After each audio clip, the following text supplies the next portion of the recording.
Welcome back, everyone. Welcome back. If you are joining us, please make sure that you're at one of the tables at the front for the next session. So actually, we will get you to move because we've got a World Cafe format coming up, which is a really fun, really interactive way of starting to get the flavor of the conversations that we will be having this afternoon and also tomorrow morning. So we have 5 wonderful tracks that will be exploring the different scales of resilience evidence. We're going to be talking about people and households, about communities, about urban systems, about socio-ecological systems, and also about market systems and value chains. So we're really going to move across these scales and look at what is the latest and how do we know what is working and what is not. So for this, we have enlisted some of our wonderful speakers from today's and also from tomorrow's sessions to give you a bit of an introduction about their work in resilience evidence, a bit of a perspective in terms of what they will be sharing in some of these sessions where they are speakers, and also to give you an overview and the flavor of the work that is happening. Can I please invite the track pitchers to come and share a bit more about their tracks? So obviously we have 5 parallel sessions happening this afternoon. If you want to join me on the stage. I think John was also, and who's representing socio-ecological systems? Is it Nadia? Ah, she's here, wonderful. So we are having 5 parallel sessions this afternoon, 5 parallel sessions tomorrow, and this is really a bit of a pitch for your time. So obviously you can only be in 1 parallel session, so how will you choose? Well, hopefully our wonderful track co-leads will help you make that very difficult decision. So perhaps, John, shall we go to you? Why should people join track 1, people and households? Are we on? Good morning. Hi, everyone. John Meyer from the Center for Resilience, representing sources of resilience for people and households. And so I would say this is where it all began. This is how we started out thinking of resilience and how we measured it, etc. And it remains the heart of the matter. We have a lineup of some of the old timers and some of the newcomers. So a rich exchange of ideas. We're going to focus on strategies that have shown to work. We are going to look at some of the evidence gaps and consider how we're going to measure to fill those gaps. It's going to be some great sessions looking at financial inclusion, social protection, metrics, and methods for measurement. And I invite you to join us at track 1. Thanks. Amazing. Thank you, John. It's all about people. That's a super compelling reason to join them, right? I think, let's give them some competition. Suchi, do you want to share why should people join track 2, communities? Oh, no? Is that one on? Is this working? Yeah, great. All right, so I'm Shruti. I'm from GRP, and good morning, good afternoon, or good evening to everyone online. For our track, we are focusing on local marginalized groups, ethnic minorities, women and other genders, youth, children, all these forming the broad word that we talk about as communities. We all know that we work in areas where data is scarce, problems are fuzzy and complex and uncertain, as Nate mentioned in the morning, and scales are often complicated. We're working with people, but we are also working with these communities as systems because they're all related, right? We are exploring that space from finding common ground with all that John said, but also finding common ground with bottom-up approaches. Moving on to broadening horizons as to what are those new methods. So exploring things like citizen science, arts, games. Can these all also be ways in which we capture evidence, we capture what communities need? And then finally, taking an introspective look on how we choose what we choose to measure and how we choose how we measure. So that's the last bit where we unpack power, agency of communities, all the bits that Shehnaz, Dina, Nate, all of them talked about in the morning. Yeah, downward accountability is the last word that we're trying to unpack in our session. Amazing. Thank you, Suchi. People don't live alone. They live in community. Another compelling pitch for your time. So, okay, the choice is getting really difficult. Kara, why should people come to the urban systems track? Is this working? Yeah. Great. My name's Kara Reeve. I sit in the Center for Resilience at USAID with John, Michael, a number of us in the room. And I'm here to pitch the single most important track of this entire convening. And I'm going to say it again, the single most important track that maybe ever. We've surpassed the tipping point, and globally, more than half of the world's population lives in, who knows, cities. More than half of the population lives in cities.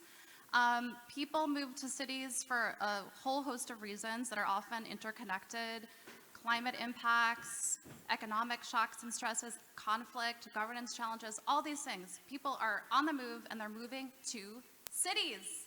I was really excited when I got to join the planning committee, my co-conspirators, Karina with GRP, Ariana from Slum Dwellers International. During this track, we're going to investigate the themes of climate change adaptation, informality, and conflict, rights, and displacement, all of which are related and interconnected, and examining the evidence and solutions related to these themes is crucial for for just and equitable resilience. So we have a lot of amazing speakers lined up. We're going to have PowerPoints, but we're also really going to have dialogue, and we're going to engage in really engaging, insightful, solutions-oriented discussions. So I encourage, implore, invite you to join us. It's the best track. All I need to say, but no, it's really critical, I think, that we invest more time, energy, and effort into looking at the resilience of urban systems. So please join us. Thank you so much, Kara. She said it, the world is urban. Another compelling pitch for your time. Shall we go to Nadia? Why should folks join your track? So, hi everyone, both here and online. I'm Nadia, I'm from the CDKN. And it's really interesting to hear that everyone thinks they have the best track when we clearly have the best track. We are talking a lot about you can't separate people and nature. So as a starting point, that's the inseparability of humans and natural systems. Those systems could be urban systems. They could be thinking of it from a household level. So really our track cuts across all of those, and we want to showcase a lot of the evidence and some of the ways that we can think about working within the complexity of those systems. So we embrace the complexity. These systems can be working across scales, so from a very local to a global level, thinking about the interconnections between the global and the local, but really focusing on the foundation and the relationships, interconnections between humans and nature. So for us, resilience is an emergent kind of property of a system. We also want to really bring in diverse conversations, so the session will be very interactive. We also, often when people talk about humans and nature and bring any biophysical components into conversations, they are often apolitical, but our session won't be. We really are thinking about how power mediates interconnections between humans and nature and mediates access to different resources. So really thinking about how to strengthen capacities and think about resilience as a set of capacities and systems. Also, it's links to some of the stuff that was shared this morning. Resilience is seen as a positive and a good thing.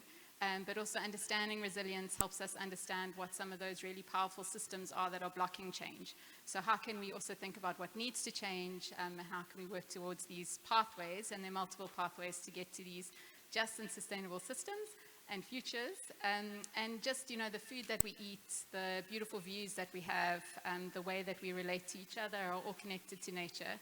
And so that's brought into our session in terms of the different approaches and tools and methods that we'll showcase, but really thinking about how can we create the evidence base that speaks to those 2% of the private sector that aren't willing to invest in their value chains that keep them in business.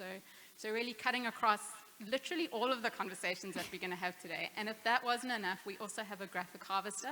Yes, we have our own graphic harvester. So they'll also be, Sonia will be working with us to pull out some of the key discussion points. So even if you're not able to come to our session, but I think there'll be a rush to our door, we will be able to also show some of the key conversations that have been had. Thanks. Wonderful. Thank you, Nadia. We are nature. Nature is us. Shall we go to Michael, last but not least? Hi, everybody. Thanks for coming. It's great to see so many people here. I'm Michael Coons. I'm with the Center for Resilience at USAID. And the team has put together a very engaging track to stimulate discussion and share experiences. We're going to take a deep dive on the uses of business models and market forces to address development and humanitarian challenges more sustainably and at scale. We don't have our own graphics person, but I am offering to do stick figures if that were. Our moderator throughout all three tracks, Margie Brand, will facilitate discussions with expert panelists, and we'll explore how evidence is used to design and implement market-based approaches that reach underserved communities with products and services that help people manage the shocks and stresses threatening improvements to their well-being. But the three sets of the track emphasize market systems as a source of resilience, enabling communities and stakeholders to reduce risk. So you have the opportunity to hear from four of my colleagues today to get a real kind of starter conversation, and I think that you will find that we have the most interesting track. After you hear from everybody, we invite you to join us to the Market Systems track. Thanks, everyone. Wonderful. Thank you all. Really looking forward to all the conversations that will happen this afternoon. And thank you to those of you who joined online. This is where we will stop the broadcast because we're about to move into a very interactive format in the room that unfortunately doesn't quite translate online. So we will be doing a full World Cafe. And for this, I will need all the speakers to stand up. So if you know that you're a World Cafe speaker, please stand up. Wonderful. And we'll need one speaker per table. So if you see a table without a speaker, please join that table. So we should have one speaker per table. And then if you don't see, once everyone stopped moving, if you don't see a speaker standing, please move to a table that has a speaker. So we're running a bit short due to visa issues. We are running a bit short on speakers. So we have about 19 speakers and about 27 tables. So we will need you to make sure that the tables are full where you do have speakers. So pull up a chair and find a table with a speaker. I'll give you a moment to move around. Speakers, you can just like hold your hand up so people know to join you.